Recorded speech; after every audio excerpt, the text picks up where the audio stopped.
बिस्मिल्लाहिर्रहमानिर्रहीम दोस्तों, अस्सलाम वालेकुम। Sprinkler and drip irrigation expert YouTube channel में खुशामदीद। दोस्तों, आज हम आपके सामने एक रेन गन को एक्सप्लेन करेंगे। इस रेन गन का नाम है डूकार 80। तुर्किश मेड है, तुर्की से इम्पोर्ट हुई भी है। और आज हम आपको इसके बारे में डिटेल्स बताएंगे कि इसका इनलेट कितना है, ये कितनी दूर तक थ्रो कर सकता है, इसकी प्रेशर रिक्वायरमेंट क्या है, इसको कितने हार्स पावर की मोटर कम से कम लगानी चाहिए या इंजन कितने हार्स पावर का लगाना चाहिए, और दूसरी ये कितना पानी कंज्यूम करता है 1 घंटे में। ये सारी डिटेल इंशाल्लाह ताला हम आज आपसे डिस्कस करेंगे। इस रेन गन की परफॉर्मेंस भी आपको हम दिखाएंगे, फील्ड में जाएंगे इंशाल्लाह, आपको इसके ऑपरेशंस भी दिखाएंगे। दोस्तों, ये बात जो हमारे दूसरे प्रोडक्ट्स होते हैं ज़्यादातर इम्पैक्ट स्प्रिंकलर्स होते हैं, इम्पैक्ट रेन गन होती हैं, जबकि ये गियर ड्रिवन है। इम्पैक्ट और गियर ड्रिवन में जो बेसिक डिफरेंस है, या जो आप समझ लें कि गियर ड्रिवन को ज़्यादा अच्छा मैं क्यों समझता हूँ, बिकॉज इसमें थ्रस्ट कोई नहीं होता। आपने देखा होगा जो दूसरी हमारी रेन गन्स हैं, जब वो चलती हैं तो उसका एक पेंडुलम होता है, वो आके इसको हिट करता है और एक जर्क से पूरे सिस्टम में आता है। जबकि ये गियर ड्रिवन है, ये इसका टरबाइन आप समझ लें इसको, यहाँ से जो पानी निकलता है इसको हिट करता है, ये घूमता है और यहीं से इसका ये गियर बॉक्स आपको नज़र आ रहा है, ये सारा गियर बॉक्स है। यहाँ से ये पावर ट्रांसमिट होकर यहाँ आती है, यहाँ पे फिर अगेन गियर हैं और इसी टरबाइन के थ्रू, इस गियर बॉक्स के थ्रू यहाँ ये रेन गन पूरी रोटेट होती है। तो इसका मतलब इसमें कोई जर्क, कोई फीलिंग नहीं आती। अलबत्ता दूसरी रेन गन्स इम्पैक्ट स्प्रिंकलर आप देख सकते हैं, आपको याद होगा कि अगर हम उसको हाथ से घुमाना चाहें तो हम घुमा सकते हैं, इसको आप हाथ से नहीं घुमा सकते। अगर इसको आपने घुमाना है तो ज़रूरी है कि आप इस व्हील को घुमाएंगे। जैसे जैसे ये व्हील घूमेगा, जैसे मैं अभी इसको घुमा रहा हूँ, तो ये रेन गन भी लेफ़्ट राइट को घूमना शुरू हो जाएगी। बाकी इसको पार्ट सर्कल कहते हैं। पार्ट सर्कल का मतलब ये कि आप इसको 360 डिग्री में भी कंट्रोल कर सकते हैं, 360 डिग्री पे भी इसको एडजस्ट कर सकते हैं, और आप इसको किसी भी रिक्वायर्ड एंगल पर एडजस्ट कर सकते हैं। और उसका तरीका ये है कि इसके साथ ये 2 पिन आई हुई हैं, जैसे कि आप ये देख रहे हैं, ये 2 पिन हैं इसके साथ। और फॉर एग्ज़ाम्पल मैं ये चाहता हूँ कि ये रेन गन यहाँ तक आए और उसके बाद यहाँ आके रुक जाए, तो ये एक पिन में इसका, ये जो आपको सुराख नज़र आ रहे हैं यहाँ पर, मैं एक पिन यहाँ डाल दूँगा। तो अब ये रेन गन जैसे यहाँ पहुँचेगी तो ऑटोमेटिकली ये ट्रिप करके वापस आना शुरू हो जाएगी। और दूसरी तरफ मैं ये चाहता हूँ कि ये यहाँ पर एडजस्ट हो, तो इस जिस तरह ये सुराख हैं, इसी तरह इसके बैक साइड पे भी सुराख है, वहाँ पर मैं इसको यहाँ पर फिक्स कर दूँगा। तो ये मैंने फिक्स किया। अब इसका मतलब है ये 2 पिन जो हैं, इनके दरमियान ये घूमती रहेगी।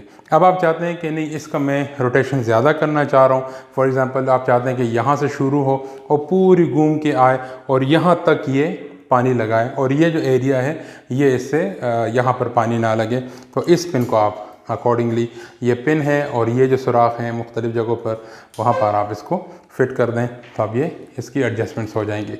अब आप चाहते हैं कि ये 360 डिग्री में घूमे, पूरा घूमे, ये कहीं पे वापस ना आए, तो सिंपल तरीका है, इसको भी निकाल दें पिन को, और इस पिन को भी निकाल के इसके यहाँ पर रख दें, और अब ये 360 ही घूमेगी, अब ये रुकेगी नहीं। सेकेंडली, ये आप देख सकते हैं, ये इसका है जेट ब्रेकर है। फॉर एग्ज़ाम्पल ये इसका जो है ना एक लॉक पिन है। अब होता क्या है कि जैसे जैसे ये घूमता है तो हर एक ख़ास रोटेशन के बाद ये जो लीवर है ये ऑटोमेटिकली नोज़ल के सामने आ जाता है। जैसे ये नोज़ल के सामने आता है, जो स्ट्रीम निकल रही है वो स्ट्रीम टूट जाती है, और उससे क्या होता है कि अगर आपको करीबी ज़्यादा पानी चाहिए तो ज़्यादा पानी करीब लग जाता है। अगर आप इसको स्ट्रीम से कम्प्लीटली आउट रखते हैं तो भी करीब एरिया में पानी लगता है, और बड़ा मुनासिब और बड़ी ज़बरदस्त यूनिफॉर्मिटी के साथ पानी लगता है। लेकिन इन एनी केस आपको चाहिए कि करीब ज़्यादा पानी लगे, और इसमें एक ब्रेक लाना चाहें तो फिर इस स्क्रू को हम कम्प्लीटली टाइट करेंगे, या जितनी हमारी रिक्वायरमेंट होगी, और इस नट को, ये जो चेक नट है, इसको हम बटरफ्लाई जो नट है इसको हम इस पर टाइट कर देंगे ताकि अपना ये सिक्योर रहे। हाँ, ये हर थोड़ी देर बाद ये इस तरह घूमेगा। फील्ड में जाएंगे तो आपको इसका ऑपरेशन नज़र आ जाएगा। अब दूसरा, ये जैसे मैंने पहले कहा कि ये नोज़ल्स हैं, और इस नोज़ल में अगर आप देखें, ये मैं इसको ऊपर से घुमा रहा हूँ, यहाँ इसके जो थ्रेड है वहाँ से इसको घुमा रहा हूँ। ये देख सकते हैं आप कि यहाँ इस नोज़ल में 2 नोज़ल्स बेसिकली अंदर लगी हुई हैं, जैसे कि आप ये देख सकते हैं। एक ये मेन नोज़ल है और ये इसके साथ सेकेंडरी नोज़ल है। इस नोज़ल से जो पानी निकलता है वो आके तो इस पोर्शन को हिट करता है और इससे ये चलता है। यानी ये जो मेन नोज़ल है इसका पानी बाहर जाता है, 100 फुट 150 फुट जितना इसका रेंज है वहाँ पे पानी लगाएगा। और ये जो नोज़ल है इसका मकसद होता है कि पानी, जैसे कि अब आप यहाँ पे देख सकते हैं कि ये देखिए ये नोज़ल यहाँ से पानी निकल के इसको हिट करेगा और ये इससे घूमेगा। यानी इस छोटी नोज़ल का मकसद है इस टरबाइन को घुमाते रहना। अब जैसे ये टरबाइन ट्रिप करेगी तो ये ऐसे हो जाएगा और उसके बाद ये टरबाइन ऑपोजिट डायरेक्शन में रोटेट करेगी तो क्या होगा कि रेन गन दूसरी डायरेक्शन में आना शुरू हो जाएगा। अब जब आप इस पूरे सेटअप को खोलते हैं इस रेन गन को, तो आपको ये रेंच मिलता है इसके साथ, और इस रेंच का मकसद है कि आप इसको यहाँ पर टाइट कर सकें। जैसे कि ये आप इसको यहाँ पर अगर टाइट करना चाहें या आप इसको यहाँ पर लूज़ करना चाहें तो आप इसकी मदद से वो कर सकते हैं, जैसे कि ये मैं कर रहा हूँ इस वक्त। तो ये इसके रेंच है टाइट करने के लिए, और ये इसका बुकलेट इसके साथ आता है। थोड़ी सी इसमें इंफॉर्मेशन है इसके बारे में, कैसे लगाना है, क्या चीज़ें हैं, ये बुक भी आपको इसमें मिलेगी। इसके अलावा आपको इसमें तकरीबन ये कुछ 6-7 नोज़ल्स मिलती हैं, 12 mm, 14 mm, 16, 18, 20 और 22 mm नोज़ल। और नॉर्मली 22 mm नोज़ल पे डिज़ाइन किया जाता है एग्रीकल्चर में भी, और जो साइट पे अब हम आपको लेके जाएंगे वहाँ पर भी इतने पे ही डिज़ाइन होता है। इसको चलाने के लिए ये भी बता दूं, इसका जो इनलेट है वो चूड़ी वाला है, फीमेल चूड़ी है, और 2 इंच का वो इनलेट है। यानी ये इसमें जब आप कनेक्शन लगाने हैं तो 2 इंच चूड़ी के हिसाब से लगाना है। इसके लिए जो मिनिमम रिक्वायरमेंट है, मतलब ये रेन गन आप कम प्रेशर पे और कम रेडियस में भी चला सकते हैं, लेकिन जब इतनी महंगी रेन गन आप ले रहे हैं तो कोशिश करें कि उसको पूरा यूटिलाइज़ किया जाए। हम इसकी कम से कम जो डिज़ाइन करते हैं, हम 100 फुट से नीचे इसको डिज़ाइन नहीं कर सकते, अगरचे हम इसको 60, 70, 80 फुट पे भी डिज़ाइन कर सकते हैं रेडियस, लेकिन हम कम से कम इसको 100 फुट रेडियस पे, यानी एक साइड पे जो ये पानी देता है वो 100 फीट पे हम इसको कम से कम डिज़ाइन करते हैं। तो उसके लिए अगर आपने इसको 100 फीट के लिए डिज़ाइन करना है एक साइड पे या 100 फीट रेडियस के लिए, तो इसका जो मिनिमम रिक्वायरमेंट है वो 27,000 से लेकर 28,000 लीटर 1 घंटे की इसकी रिक्वायरमेंट होती है। और यहाँ इस नोज़ल पे उसको तकरीबन 3 बार यानी 30 मीटर का प्रेशर चाहिए। और उमूमन डिज़ाइन टू डिज़ाइन चीज़ें वेरी हो सकती हैं, लेकिन उमूमन हम ये करते हैं कि हम अगर हमने इसका 100 फुट या 100 से 110 फुट के दरमियान रेडियस लेना है तो हम इसके नीचे 3 इंच का पाइप इंस्टॉल करते हैं।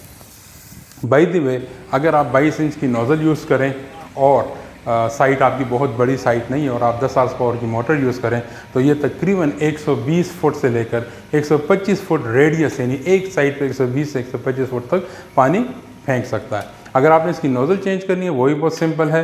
ये आपने इसकी ये नोज़ल का जो कवर है वो आपने खोला, नोज़ल आपके पास आ गई। अब आप नोज़ल चेंज करना चाह रहे हैं, याद रखें नोज़ल में ये एक कट सा लगा हुआ है, और इस कट को आपने, ये देखिए यहाँ पर ऊपर की साइड पे इसमें एक कट यहाँ पर भी है, तो इस कट को आपने इसके अंदर लगाना है। उसका मकसद ये होता है कि ये जो छोटी नोज़ल है ये इसके बिल्कुल सामने आए और ये प्रॉपर तरीके से काम कर सके। तो ये मैंने नोज़ल चेंज की और ये मैंने इसको दूसरी नोज़ल लगा दी, तो ये पूरी अरेंजमेंट हो गई।